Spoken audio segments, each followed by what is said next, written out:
గత ఒక రోజు ముందు నుంచి నిన్నటి నుంచి అంటే మొన్న నైట్ నుంచి కురుస్తున్నటువంటి భారీ వర్షాలతోటి రాష్ట్ర వ్యాప్తంగా కూడా చాలా ప్రాంతాల్లో నీళ్ళు వచ్చి ఇళ్లకు ప్రజలు ఇబ్బంది పడుతున్నటువంటి దృష్ట్యా ప్రభుత్వం సీఎం గారు కానీ అదేవిధంగా డిప్యూటీ సీఎం గారు మరి వివిధ శాఖల మంత్రులు మరి అదేవిధంగా మన సిఎస్ గారు ఎప్పటికప్పుడు జిల్లాలో ఉన్నటువంటి అధికార యంత్రాంగాన్ని అప్రమత్తం చేస్తూ వారికి కొన్ని సూచనలు చేస్తూ ప్రజల్ని కాపాడే ప్రయత్నం జరిగింది. వాస్తవానికి మనం ఎప్పుడు కూడా ఊహించని విధంగా వర్షపాతము ఈసారి మహబూబాద్లో కూడా పెద్ద ఎత్తున నమోదవడంతో ఊహించని విధంగా రోడ్ల మీదకి నీళ్ళు రావడంతో మరి కురివి మండలంలోని సీతారాం తండ కూడా పక్కన ఉన్నటువంటి వాగు మొత్తం కూడా ఊరు చుట్టూ కమ్ముకొని ఊళ్ళకి నీళ్ళు రావడం జరిగింది. ఎలాంటి ప్రాణ నష్టం లేకుండా వారందరూ కూడా సేఫ్గా ఉన్నారు. ఇప్పుడు ఇందాక ఆ ఊరికి వెళ్ళడం జరిగింది. మహబూబాద్ పట్టణంలో కూడా పెద్ద ఎత్తున వరద బీభత్సం సృష్టిస్తాం. దానికి ఇవన్నీ మనం చూసినప్పుడు చెరువులు ఎక్కడ ఉండాలో అక్కడ చెరువులు లేకుండా చెరువులలో కట్టడాలు జరిగినాయి. మరి వాగులను డైవర్ట్ చేసే విధంగా నిర్మాణాలు జరిగినాయి. ఇవన్నింటి దృష్ట్యా ఒక దిక్కేమో అత్యధిక వర్షపాతము, సేమ్ టైంలో ఎట్లా వచ్చిన నీళ్లు మరి వాగుల్లోకి లేదా చెరువుల్లోకి పోకుండా అవన్నీ ఎక్కడికక్కడ కబ్జాలు గురి కావడంతో ఇండ్ల మీదకి నీళ్ళు వచ్చినటువంటి పరిస్థితి. ఇదొక ఉదాహరణ కనుక చూస్తే అడవులు తరిగిపోయిన తర్వాత అడవుల నుంచి కోతులు కనుక ఊర్ల మీదకి వస్తున్నాయి, ఇతర జంతువులు ఊళ్ళ మీదకి వస్తున్నాయి. అట్లనే చెరువులు కబ్జాలకు గురైన తర్వాత హైదరాబాద్ కావచ్చు, మహబూబాద్ కావచ్చు, వరంగల్ కావచ్చు, లేదా ఎక్కడైనా ఖమ్మం లాంటి ఎక్కడైనా కూడా ఇవాళ పట్టణాలలో జనాభా పెరిగి మరి ఒక పద్ధతి ప్రణాళిక లేకుండా నిర్మాణాలు జరగడంతో ఈరోజు అంటే ఈ యొక్క జల ప్రళయం మనల్ని ఇబ్బందులకు గురి చేస్తున్నటువంటి పరిస్థితి. కాబట్టి సామాన్య ప్రజలు కానీ, అధికారులు కానీ, ప్రజాప్రతినిధులు కానీ, మీడియా సోదరులు కానీ ఇలాంటి కబ్జాలను ఎక్కువ ఫోకస్ చేసి భవిష్యత్ తరాలకు మంచి జీవనం ఉండాలంటే మంచి నిర్మాణాలు అంటే ఒక ప్రణాళికాబద్ధంగా నిర్మాణాలు జరగాల్సిన అవసరం ఉంది. మహబూబాద్ పట్టణం చూస్తే ఎక్కడ చూసినా మరి 10 సంవత్సరాల కాలంలో ఎన్ని రకాలుగా భూములు కబ్జాలకు గురైనాయి. అదేవిధంగా కొంతమంది వ్యక్తులు ఏ రకంగా ప్రభుత్వ భూములను కూడా పట్టాలు చేసుకున్నారు. అదంతా డీటెయిల్స్ ఉన్నాయి. రేపెల్లుండి మా స్థానిక ఎమ్మెల్యే మురళీ నాయక్ గారు, ఉదయ్ చందర్ గారు, అదేవిధంగా అంజయ్ గారు, మా ఉమ్మ గారు, మా రామరెడ్డి వీరందరూ కూడా డీటెయిల్డ్గా రేపెల్లుండి తీస్తూ ఉన్నాం. కాబట్టి ఇప్పటికిప్పుడు ప్రజలందరికీ ఎలాంటి నష్టం జరగకుండా కాపాడుకోగలిగిన, ప్రాణ నష్టం జరగకుండా. ఒక దురదృష్టకరమైనటువంటి సంఘటన, మరి వారు కారేపల్లి నుంచి వస్తున్నటువంటి తండ్రి కూతురు ఒక గొప్ప సైంటిస్ట్ కావాల్సినటువంటి మరి ఒక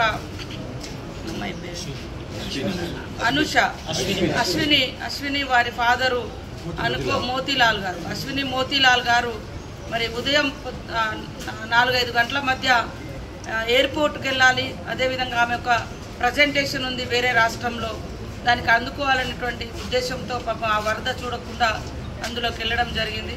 ఒక మంచి సైంటిస్టును ఈ రాష్ట్రం, ఈ దేశం కోల్పోవడం మాకు అందరికి కూడా చాలా బాధాకరం. కాబట్టి వారికి కూడా మన ప్రభుత్వం అండగా ఉంటుంది. ముఖ్యంగా ప్రజలకు, రైతులకు అందరికీ ఒకటే విజ్ఞప్తి, ఇలాంటి కష్టకాలంలో గుండె నిబ్బరంతో, సంయమనంతో మనమందరం ఫస్ట్ మనల్ని మనం కాపాడుకుంటూ ఇతరులకు చేయూతనిస్తూ ఇలాంటి విలయాల నుండి, విపత్తు నుంచి ప్రజల్ని కాపాడుకోవాల్సినటువంటి బాధ్యత ఉంది.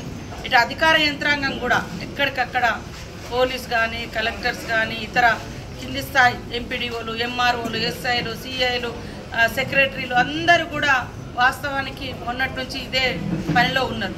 కానీ ఊహించని విధంగా ఇటు వస్తుంది వర్షపాతం. అంటే మొన్న చూస్తే ప్రెడిక్షను అసలు ఈ రెడ్ జోన్లో మహబూబాద్ జిల్లా లేదు, రెడ్ అలర్ట్లో మహబూబాద్ జిల్లా లేదు, కానీ అత్యధిక వర్షపాతం మహబూబాద్లో పడింది. అంటే వెదర్ అంటే అంచనా వేయలేకపోతుంది. అయినప్పటికీ కూడా ఎప్పటికప్పుడు మనం జాగ్రత్తగా ఉండాల్సిన అవసరం ఉంది. ఖచ్చితంగా నష్టపోయిన రైతులను ఆదుకుంటాం. అదేవిధంగా తెగిపోయినటువంటి రోడ్లను కూడా తొందరలోనే మరమ్మతు చేస్తాం. అదేవిధంగా చెరువులను కూడా తొందరలోనే మరమ్మతు చేసుకుందాం. ఫస్ట్ ప్రాణాలను కాపాడుకోవడం మన ఫస్ట్ ప్రాథమిక బాధ్యత.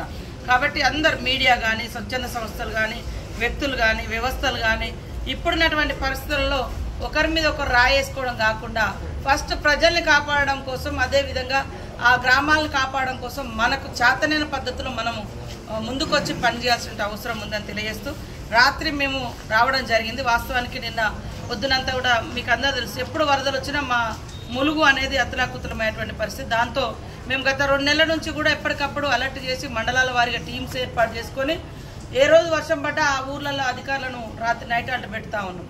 సో అట్లాంటి జాగ్రత్తలు తీసుకున్నాము. అదేవిధంగా పెద్ద ఎత్తున 1000 చెట్లు మేడారం ప్రాంతంలో గాలి, ఒక విపరీతమైనటువంటి గాలి వచ్చి మరి చాలా వందలేళ్ల నాటి చెట్లు కూడా ఈసారి మొత్తం కూలిపోయినాయి. తర్వాత జంపన్న వాగు చుట్టుపక్కల కూడా వరద బీభత్సం వచ్చింది. ఒక ఊర్లో మొత్తం ఇల్లు లేచిపోయినటువంటి పరిస్థితి. ఇవన్నీ సందర్శించుకొని మేము ఇక్కడికి మరి రావడానికి కూడా వాస్తవానికి రస్తా లేదు. ఈ అటు మహబాద్ నుంచి మరిపేడ నుంచి రస్తా కట్ అయింది, రావడానికి ప్రయత్నం చేసినాం. ఇట్లా గూడూరు నుంచి రావడానికి కూడా ప్రయత్నం చేసినాం. జమాన్లపల్లి దగ్గర కూడా ఆపింది. అయినా కూడా ఇంకొక రూటు వెతుక్కొని మురళీ నాయక్ గారు నేను రాత్రి ఇక్కడికి వచ్చి సంబంధిత అధికారులందరినీ కూడా మరి పిలిచి రివ్యూ చేసి అలర్ట్ చేసి ఇంకా ఎట్లా జాగ్రత్తలు తీసుకోవాలని కూడా చెప్పడం జరిగింది. నిన్న ఉదయం నుంచి కూడా ఎప్పటికప్పుడు మేము కలెక్టర్ గారితో ఎస్పీ గారితో కాంటాక్ట్లు ఉంటూ వాళ్ళకు కూడా కొన్ని సూచనలు చేయడం జరిగింది. ఇప్పటి వరకు అందరం అంటే సంతోషించదగ్గ విషయం ఏంటంటే ఇక్కడ లోకల్గా ప్రాణ నష్టం జరగలేదు. ఒక బాధాకరమైన సంఘటన, అటు ఇల్లందు నుంచి వస్తున్నటువంటి మోతీలాల్ గారు వారి కూతురు మరి ఆ రోడ్డు కరెక్ట్ ఉందని ఆ రోడ్డు మీదకి తెల్లారగట్ల వెళ్ళడంతో అక్కడ ఈ వాతావరణం తెలియక అప్పటికి మనకు రాత్రి వర్షం పడ్డది, ఎక్కడ ఏమైందో ఎవరికి తెలియదు. తెల్లారినాకనే మనం అందరికీ అర్థమైంది. సో ఈ సిచ్యువేషన్లో అయింది. ఏదేమన్నా కూడా రాష్ట్ర వ్యాప్తంగా ఉన్నటువంటి రైతులు కానీ ప్రజలు కానీ ధైర్యంగా ఉండాలని, ధైర్యంతో ఉంటే ఏదైనా మనం సాధించుకోగలుగుతాం. అందుకు మానసికంగా ఇబ్బంది పడకుండా, బాధపడకుండా ధైర్యం తెచ్చుకోండి. గవర్నమెంట్ మీకు సపోర్ట్గా ఉంటుందని తెలియజేస్తాను. ఇప్పుడు కూడా ఇంకా ఒక 2-3 ఊర్లు మరి నిన్నటి వరదలో ఇబ్బంది పడ్డటువంటి విలేజ్లు కూడా మేము సందర్శిస్తాం. తప్పకుండా అందరికీ భరోసా ఇస్తూ అందరికీ అండగా ఉంటామని కూడా ఈ సందర్భంగా తెలియజేస్తాం. అదేవిధంగా ఊర్లు మునిగిపోయిన కాడ, ఊళ్ళలకు నీళ్ళు వచ్చిన కాడ మనకు రీహాబిటేషన్ సెంటర్స్ కూడా పెట్టినాము. పునరావాస అంటే వాళ్ళకు తక్షణ ఫుడ్ ఏర్పాట్లు కానీ షెల్టర్ కానీ అట్లా అన్నీ కూడా పెట్టినాం.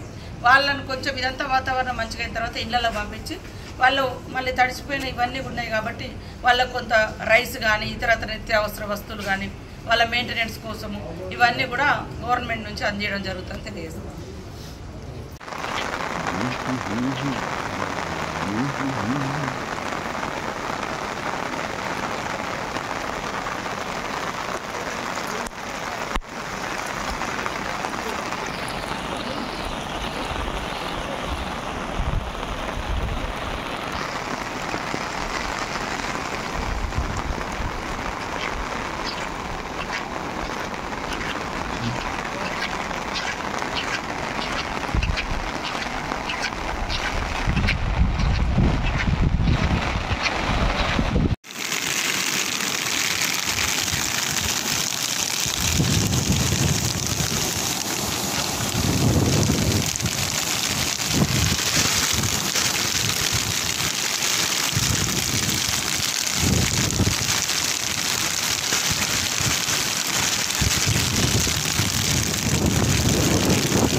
పాలపైడి కావాలా?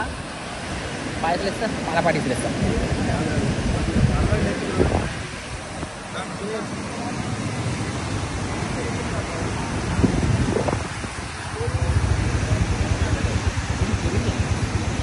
సెలవు క్లోజ్ చేసుకుంటే ఏమైంది వాళ్ళు?